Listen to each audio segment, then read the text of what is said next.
Choice, your creative superpower.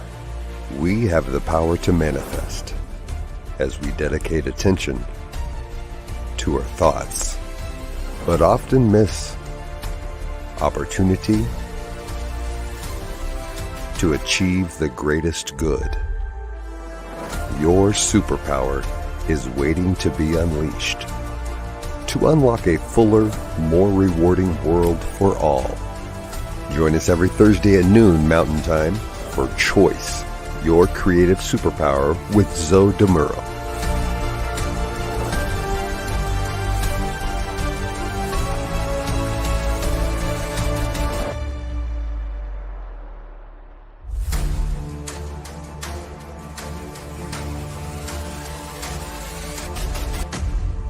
And now, here's Zoe. Hello, folks. Welcome to the New Thought Media Network. My name is Zoe Muro, and I am delighted and, of course, honored to be your host for Choice, Your Creative Superpower, coming to you from Oakland, California, each Thursday, 12 noon Mountain Time, 11 a.m. Pacific Time.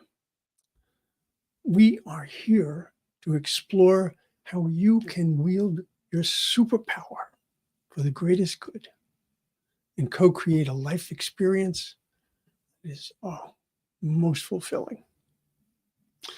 Those of you who are coming back, good to see you here again. And for you who are here for the first time, welcome. So glad that you have tuned in.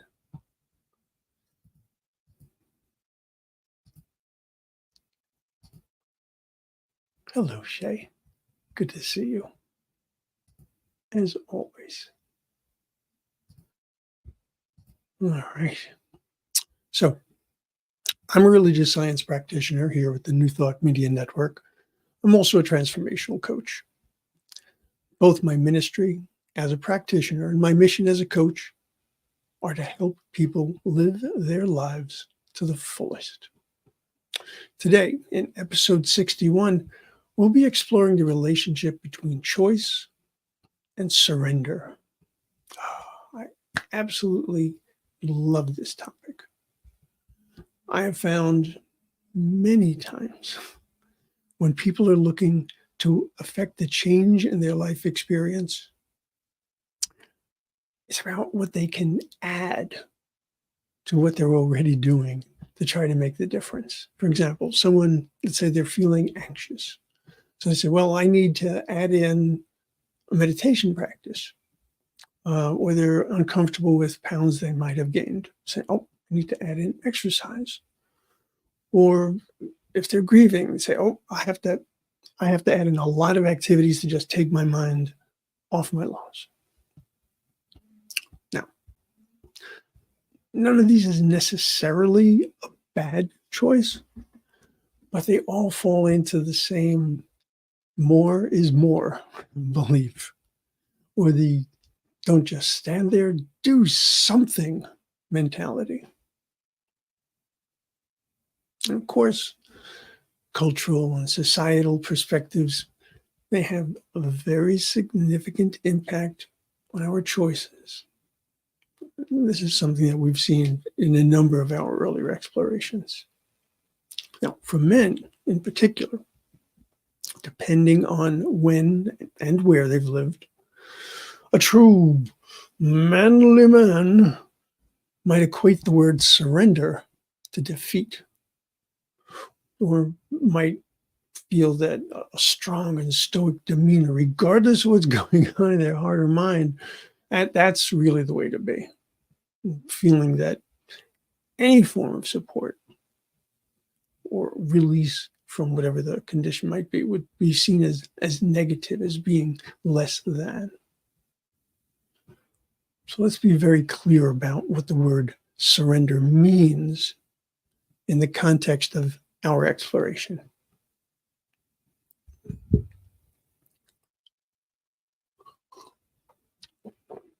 The word surrender ultimately derives from the Latin rendere, meaning to give back, to return, to restore. And speaking of surrender, in the chapter called "The Great Surrender," in the book "Living the Science of Mind" by Ernest Holmes, this is what he has to say. Let me bring this up. So Ernest says, surrender does not mean losing anything worthwhile, but getting rid of those things which deny the presence and the power of the Spirit. It is the great negations of life that we have to surrender. The doubts and fears and uncertainties, the coldness and unkindness, the lack of love.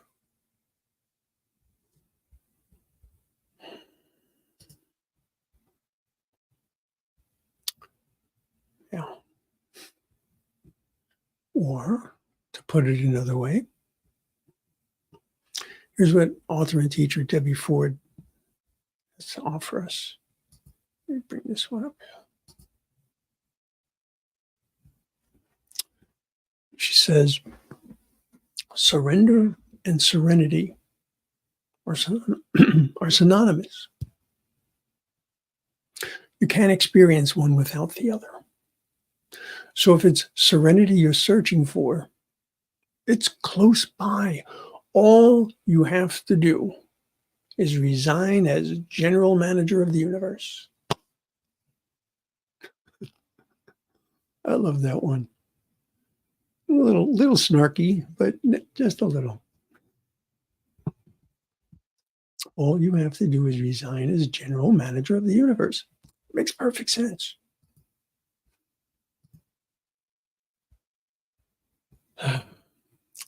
How important is surrender to your spiritual journey? Nancy Collier, who's licensed certified social worker, probably got that wrong, an LCSW, and an interfaith minister, has this to say. Let me bring this one up.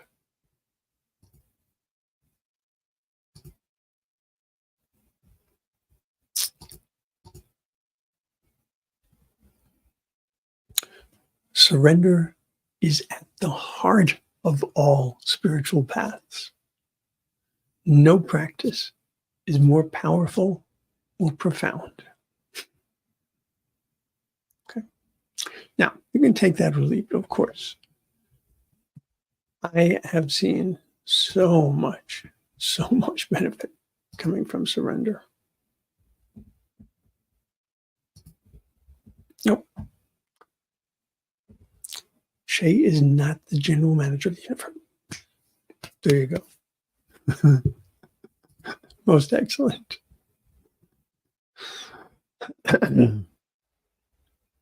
All right, so let me see.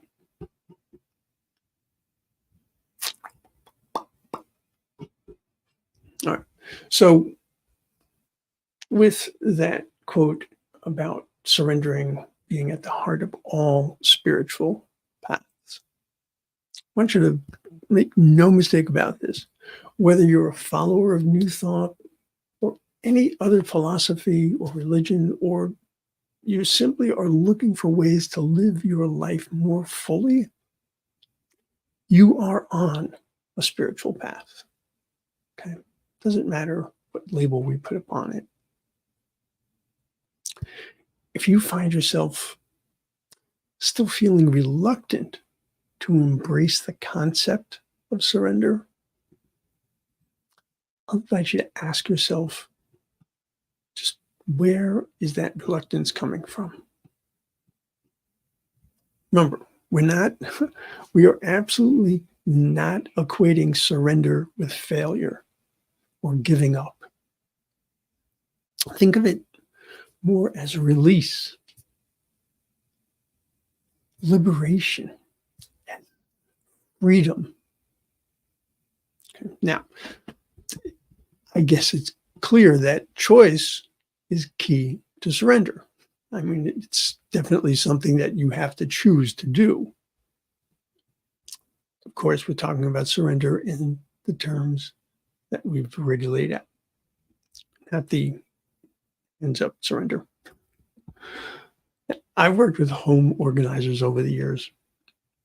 Those folks who help you sort through all of your accumulated stuff so you can clear away clutter and be more comfortable, more productive, even healthier. As my friend, who's a professional organizer and coach, Liz McKinley, says, we help you make room in your life what matters most. You know what? The idea of surrendering those unnecessary items, the idea of surrendering in your life, we actually can see very similar benefits. So, along with the choice to pursue surrender, right? That's a choice in and of itself. Comes the choice of what it is that you actually want to surrender. Now, many times when people think of surrender, the list of what they could or feel they should surrender is a lot longer than the list of what they're actually ready, willing, and able to surrender. Now, a question that can help with this choice is to ask yourself why. That is, what do you believe would be the outcome of this surrendering? While decluttering your home is about getting rid of, surrendering items which no longer serve, so too is the idea of surrendering to be able to have a greater and more fulfilling life experience. In my life, one of the biggest instances of surrender had to be giving up my twin addictions of alcohol and drugs. No question. And it was definitely a surrender. I mean, I finally had to admit that these substances were ruining my life, despite my best efforts to hide their effects from others and from myself. Although I did a far better job of hiding my degradation from myself than anybody else. It took a long time for me to choose to attempt this surrender. But once I chose to do so, many other choices just opened up before me. It's like the light shines on the path and you hear the trumpets and the joyous voices. Well, it wasn't quite like that. Net result was, but it was in degrees.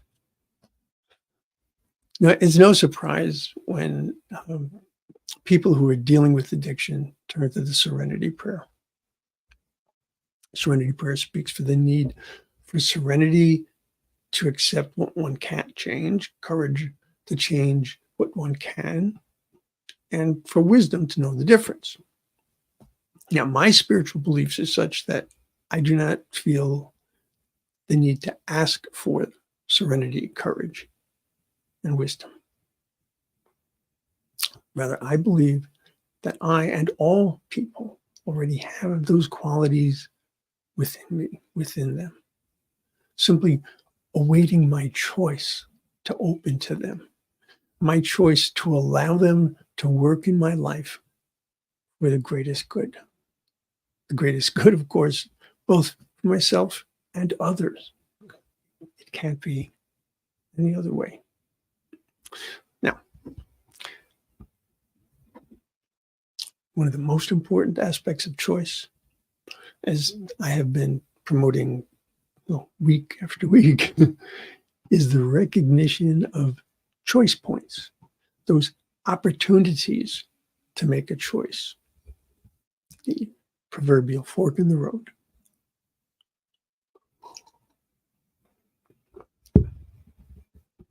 Well, of equal importance then would be the ability to determine when the best choice is not to attempt to control something, but rather to release that control and to allow things to just unfold as they will.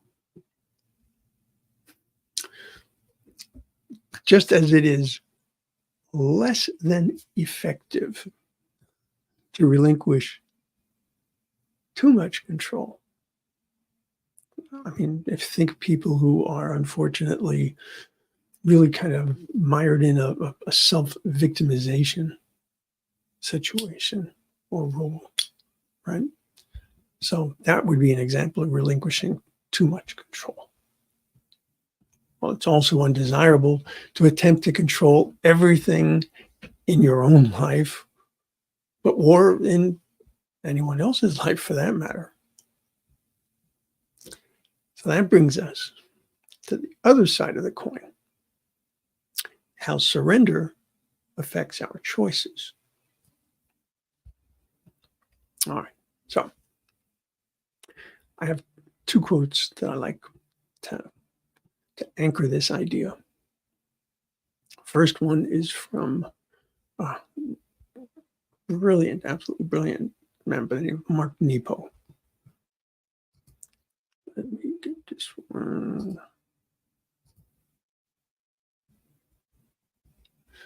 Mark very simply says, surrender is like a fish finding the current and going with it.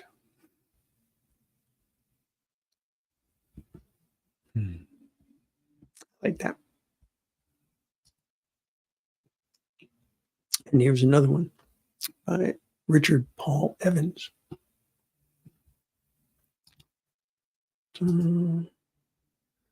Oftentimes, the greatest peace comes of surrender.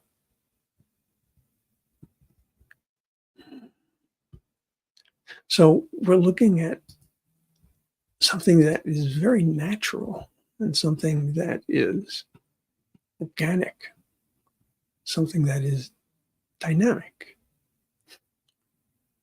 and something where there is calm without necessarily stillness. Important to remember that. So, the question that often comes up when I speak to people about surrendering is they're concerned about, are they truly surrendering or are they just giving up? Right? Now, this is not me asking them that, but rather them asking themselves. There's that fear of being less than. So I want to give you a couple of considerations from a woman who's an author and a professional intuitive. Her name is Tanya Carroll Richardson. I think you'll find these to be of help. Okay, here's what she has to say to differentiate surrender and giving up. It says, surrender is an intellectual decision made over time after careful consideration, and giving up is often fueled by a strong emotional reaction. Surrender feels peaceful and is often accompanied by a sense of relief. And giving up feels hopeless and like a defeat.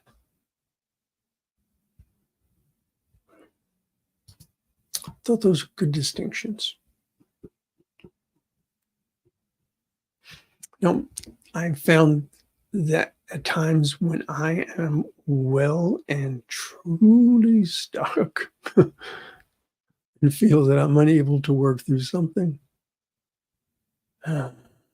well, the temptation to just give up, it does loom large in my mind. There's no question.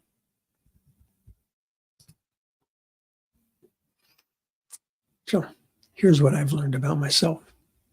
I believe that this can work for anyone in a similar situation. It's not the idea of walking away from a task, but just to step away, just for a bit. That allows me to reset, to avoid holding on to an idea or an approach which might not actually be appropriate at all. And it allows my mind to open to other possibilities. I've found that this is true in my art. I've found that it's true in my writing. I found it's even true in my cooking. So it's not uncommon for me to find the solution. I wasn't even consciously thinking about it. When I allow intuition to speak and not allow that voice to be drowned out by ego. The thing about ego, people think, oh, you're so egotistical, thinking that you're all pumped up. Well, it also works in the other way. You can allow yourself to believe that you're nowhere near good enough. That's something that's well worth surrendering, because you are awesome. There's no question. All right, let me see. What do I want to get back to here? Sorry, didn't mean to ramble. Okay, so it's talking about the idea of allowing intuition to come through. But sometimes surrendering is not about the task or the effort itself, but it's about the outcome.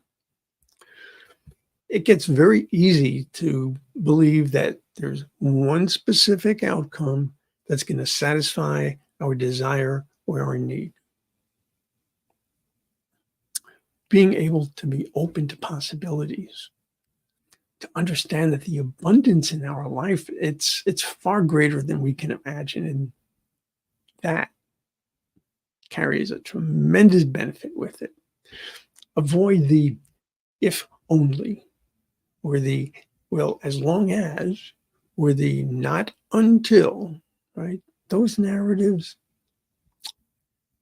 they hold on to so much of the real estate in your mind and so much energy.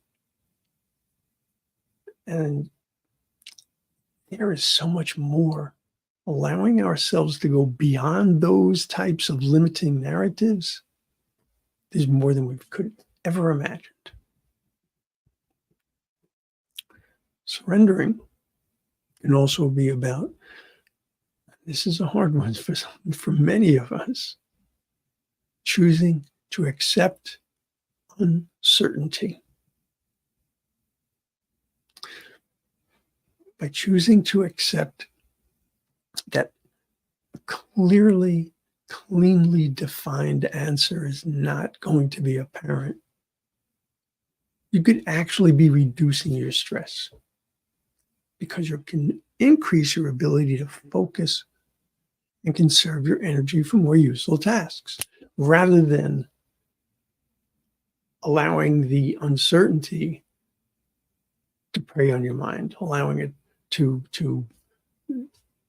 get you to the point of feeling that, I should be certain about this. I should have that answer. Don't should on yourself, please. Okay, now, thinking again of the idea that it takes serenity to accept what we can't change, and courage to change what we can, and wisdom to know the difference. You know what? That's a great formula for balance. Keep in mind why we're talking about surrender in the first place: to enable and support living our lives as fully as possible. Now, balance is an integral part of wellness, and wellness is an integral part of living fully. Here's another quote that spells this out beautifully. Unfortunately, an anonymous source. I wish that I knew who this person was.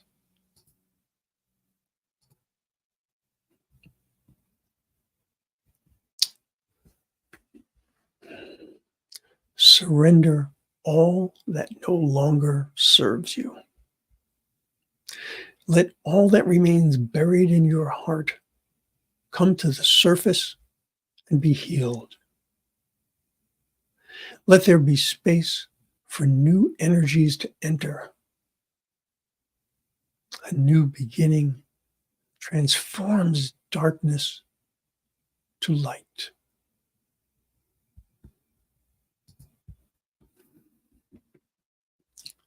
You know, I'm reminded of a scene from the movie Forrest Gump. He's a young boy and he has these horrific leg braces that he has to wear. Then there's one day he needs to escape from these bullies.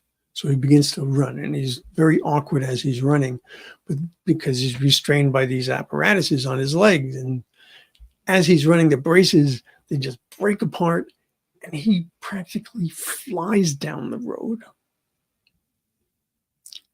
When I think of releasing fear, animosity, shame, and self-doubt and self-isolation, I can imagine the spiritual and the energetic equivalent of Forrest's becoming free of those braces. You know, at one point in his life, the braces were deemed necessary. And clearly, he no longer needed them. And they had become a detriment, not a benefit. In this case, when we talk about surrender, it does mean giving up, not giving up as in quitting, but giving up as in relinquishing, discarding, shedding. You'd think we would instinctively be willing to surrender something that no longer serves us, or perhaps never even served us. But, you know, as humans, you know, we can get into a rut. And sometimes it might be painful, but it's a known pain. It's a constant companion, if you will. And it does take courage to break free from it. And sometimes we need that extra push, like Forrest's bullies provided. I'm not condoning bullying. If you watch that scene, you'll notice not only does he succeed in eluding his pursuers, but he discovers the exhilaration of running freely. And he's energized in the most joyful way.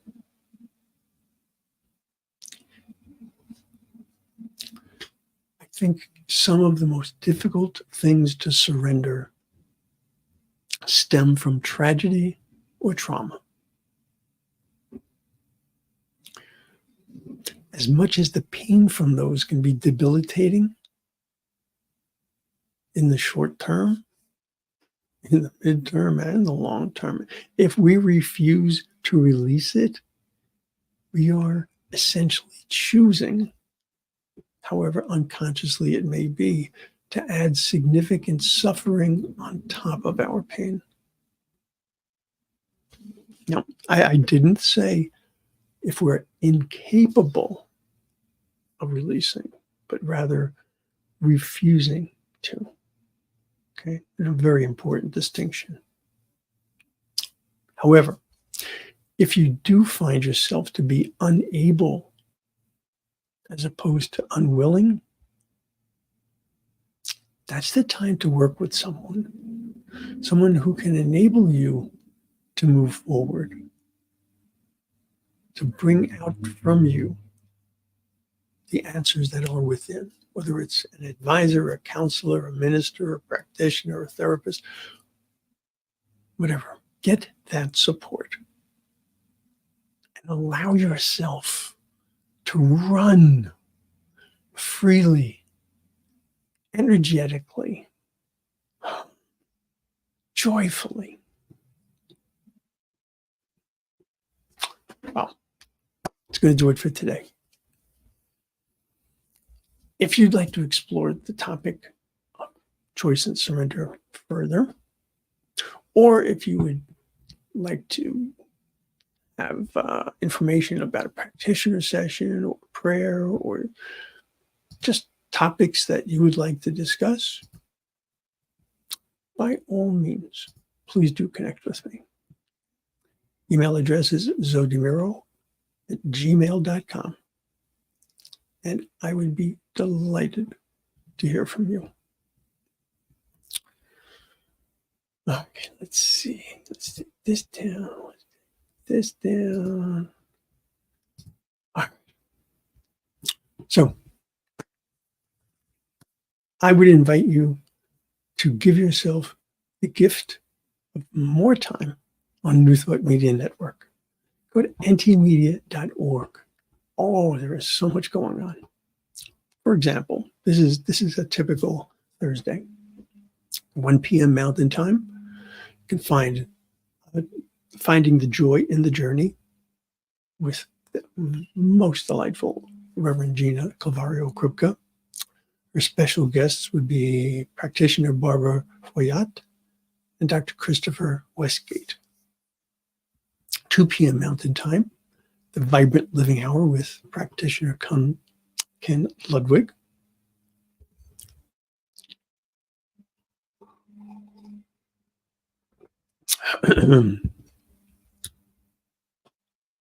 Okay, gotta stop tripping over my tongue. At 4 p.m. Mountain Time, Reverend Brock Ford presents his spiritual toolkit. And I want you to know our mission at the New Thought Media Network is to bring the joy of new thought to the widest audience possible. For us to do that, we need your support. So if you can go to newthoughtmedia.org, ntmedia.org/donate, and help us make this a world that works for everyone, that would be magnificent. I look forward to seeing you again next week. Until we meet again, choose well. Choose wisely. Namaste. Choice, your creative superpower.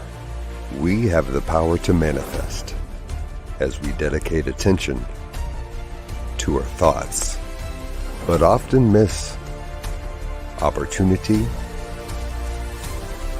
to achieve the greatest good. Your superpower is waiting to be unleashed to unlock a fuller, more rewarding world for all. Join us every Thursday at noon Mountain Time for Choice, your creative superpower with Zoe DeMuro.